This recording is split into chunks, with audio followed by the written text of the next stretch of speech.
അസ്സലാമലൈക്കും. ഇതിപ്പോൾ ഒരു രാത്രിയത്തെ എന്താ പറയുക, എൻ്റെ ഒരു ഫ്രിഡ്ജ് ക്ലീനിങ്ങും കിച്ചൺ ഒരിക്കലും ഇതെല്ലായിരുന്നു. അപ്പോൾ ഞാൻ വെറുതെ ഒന്ന് വീഡിയോ എടുത്തെന്ന് മാത്രം. ഫ്രിഡ്ജിൽ എന്തോ കറി എങ്ങാനും അറിഞ്ഞിട്ടുണ്ടായിരുന്നു. അപ്പോൾ അതെല്ലാം ഒന്ന് എടുത്തിട്ട് പിന്നെ ഞാനിതാ ഇതേപോലെ ഒന്ന് വിരിച്ചിട്ടാണ് ഫ്രിഡ്ജെല്ലാം സാധനമെല്ലാം വെക്കാൻ. ഇപ്പോൾ നമുക്ക് ക്ലീൻ ആക്കാനും പെട്ടെന്ന് എന്തെങ്കിലും അറിഞ്ഞാലെല്ലാം എടുത്ത് കളയാനെല്ലാം ഈസി ആയിരിക്കും. പിന്നെ അതെല്ലാം കഴിഞ്ഞ് ഫ്രിഡ്ജിൽ നമ്മളിങ്ങനെ വെജിറ്റബിൾസ് എല്ലാം ഓരോ കണ്ടെയ്നറിൽ ഇട്ട് വെക്കുക. പിന്നെ ഞാൻ മുമ്പത്തെ എന്താ പറയുക ഒരു വീഡിയോയിൽ പറഞ്ഞിട്ടുണ്ടായിന്, ഫ്രിഡ്ജിൽ ഞാനിങ്ങനെ ഒരുപാട് ചില വീഡിയോസെല്ലാം കാണുന്നില്ല, കുറേ കണ്ടെയ്നറിൽ ഇങ്ങനെ നിറച്ച് നല്ല മൊഞ്ചിലെല്ലാം വെച്ചിട്ടുണ്ടാവും. പക്ഷെ ഞാൻ അങ്ങനെയൊന്നും വെക്കാറില്ല. പിന്നെ കാരണം നമുക്കറിയാലോ, നമ്മൾ മലയാളികളുടെ ഫ്രിഡ്ജിൽ എപ്പോഴും എന്താ ഉണ്ടാവാൻ, കുറേ അരിമാവും ചോറ് വെള്ളത്തിലിട്ടതും കുറേ 2 ദിവസത്തെ കറിയും അതെല്ലാം വെക്കാനും നമുക്ക് നല്ല സ്ഥലം വേണമല്ലോ. അപ്പോൾ ആ ഉള്ള ഫ്രിഡ്ജ് നിറയെ ഇങ്ങനെ കണ്ടെയ്നറിൽ അങ്ങനെ ഒന്നും വെക്കാറില്ല. പിന്നെ അത്യാവശ്യം ഇപ്പോൾ ഡെയിലി യൂസാക്കുന്ന വെജിറ്റബിൾസ് ഉണ്ടല്ലോ, അതെല്ലാം ഇതേപോലെ തക്കാളിയിൽ ഇങ്ങനെ തുറന്നൊരു ട്രേയിൽ തന്നെ ഇടാം കേട്ടോ. എന്തെങ്കിലും വിരിച്ചിട്ട് അതിൽ പിന്നെ തക്കാളിയിൽ ഞാനൊന്ന് തുടച്ചിട്ട് വെക്കും, കഴുകില്ല. ജസ്റ്റ് ഒരു ടിഷ്യൂ കൊണ്ട് ഒരു നനവുണ്ടാവുമല്ലോ നമ്മൾ വാങ്ങിക്കുമ്പോൾ, അപ്പോൾ അതെല്ലാം നല്ലോണം ഒന്ന് തുടച്ചിട്ട് എല്ലാം ഒന്ന് തുറന്നിട്ട് തന്നെ വെക്കണം എന്ന് പറയാം. ആദ്യമെല്ലാം ഒരു സിപ്പ് ലോക്ക് ബാഗിലെല്ലാം ആക്കിയിട്ട് തന്നെ വെക്കാം, അപ്പോൾ പെട്ടെന്ന് കേടായി പോകുന്ന പോലെ തോന്നും. അപ്പോൾ അതിനേക്കാളും നല്ലത് ഇങ്ങനെ തുറന്നിട്ട് ഒരു വെജെല്ലാം ഇടുന്ന ബോക്സ് ഉണ്ടാവുമല്ലോ ഫ്രിഡ്ജിൻ്റെ താഴെ, അപ്പോൾ അതിൽ തന്നെ എന്താ പറയുക വെക്കും. പിന്നെ അതെല്ലാം കഴിഞ്ഞിട്ട് ഇങ്ങനെ വാങ്ങിയ കുറച്ച് സാധനങ്ങളുണ്ടായിരുന്നു, ജീരകവും പരിപ്പും അതെല്ലാം പോലത്തെ, അതെല്ലാം ഇങ്ങനെ അതിൻ്റെ ഒരു ബോട്ടിലിടുക. പിന്നെ ജീരകമെല്ലാം പൊടിച്ച് വെക്കുക, ഏലക്കായ് പൊടിച്ച് വെക്കുക, അങ്ങനത്തെ. പിന്നെ ഇതാ പൊന്നിയരി, ഞാനിത് ചോറ് വെക്കാനും എന്താ പറയുക പത്തിരിക്കും എല്ലാത്തിനും ഞാൻ ഈ അരി തന്നെ യൂസ് ആക്കാറ്.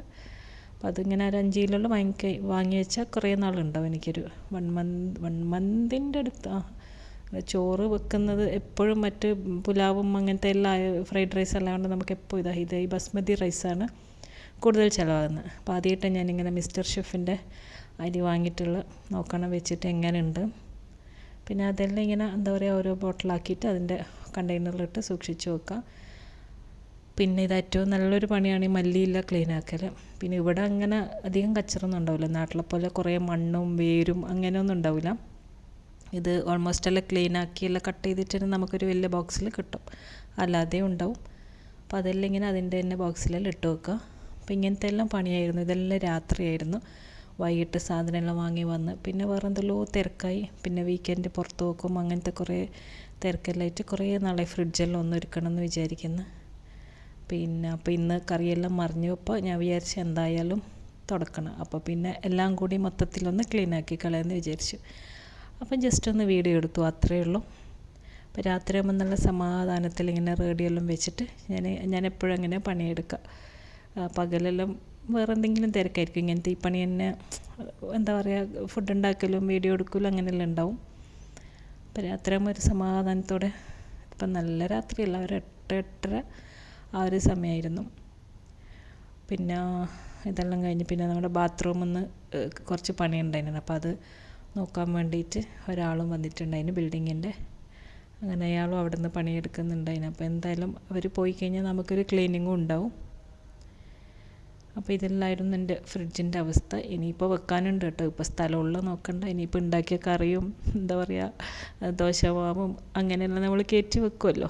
പിന്നെ എന്താ പറയുക എല്ലാ മലയാളികളുടെ ഫ്രിഡ്ജിലും ഇങ്ങനെ തന്നെ ആയിരിക്കും എന്ന് വിചാരിക്കുന്നു.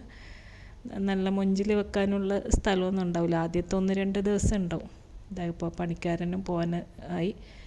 പിന്നെ ഇതെൻ്റെ നാട്ടിൽ നിന്ന് മദറിനോ കൊടുത്തയച്ച കല്ലുമ്മക്കായേനു. ഇന്ന് മരുവോളം നാട്ടിൽ നിന്ന് വന്നിട്ടുണ്ടായിരുന്നു. അപ്പോൾ ഓള് കൊണ്ടു തന്നതിനും നമ്മൾ അങ്ങോട്ട് പോകാൻ ഇറങ്ങുന്നതിന് അപ്പോഴേക്കും അവരിങ്ങോട്ട് വന്ന്. അപ്പോൾ ഇത് നിറച്ച് പൊരിച്ചതും നമ്മുടെ തലശ്ശേരി സ്പെഷ്യൽ കല്ലുമ്മക്കായ്, ഭയങ്കര ടേസ്റ്റാണ് ഉമ്മാൻ്റെ കല്ലുമ്മക്കായും. പിന്നെ കുറച്ച് ചെറിയതുണ്ടല്ലോ, അതിൻ്റെ ഇറച്ചി മാത്രമേ ഉള്ളതുകൊണ്ട് അത് ഞാൻ വിചാരിച്ച തേങ്ങച്ചോറാക്കാം. അപ്പോൾ അതിൻ്റെ ഒരു വീഡിയോ കാണിക്കാം.